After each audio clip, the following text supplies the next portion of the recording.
तर या महाराष्ट्रातच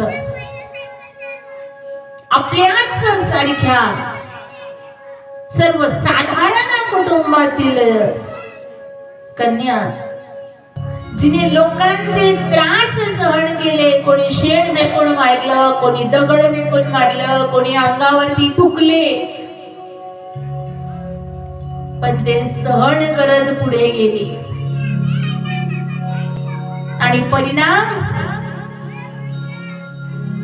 महिलांकरता अर्थात मुलींकरता पहिली शाळा काढली.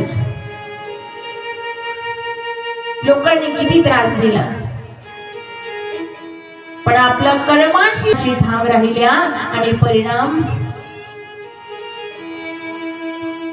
1947 ला भारत स्वातंत्र्य झाला आणि मग मात्र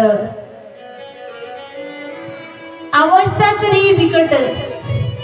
शिक्षणात आपल्या सर्वसामान्यांना प्राधान्यच नव्हतं. शाळा म्हणजे काय, शिक्षण म्हणजे काय कोणाला माहिती नाही. आणि तशात मात्र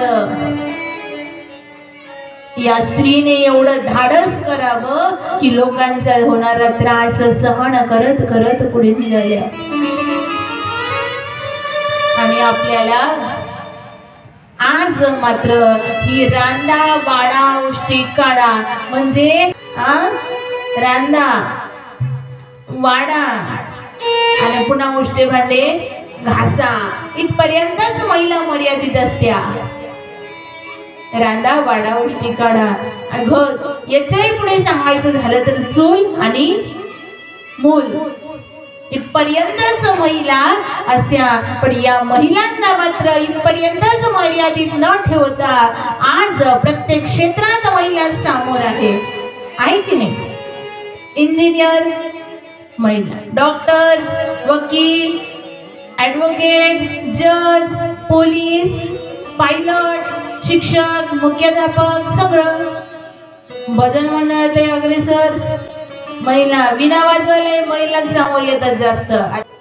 आणि हे कशामुळे तर एकमेव मात्र महिला सुशिक्षित झाल्या त्या क्रांती ज्योती सावित्रीबाई फुलेमुळे.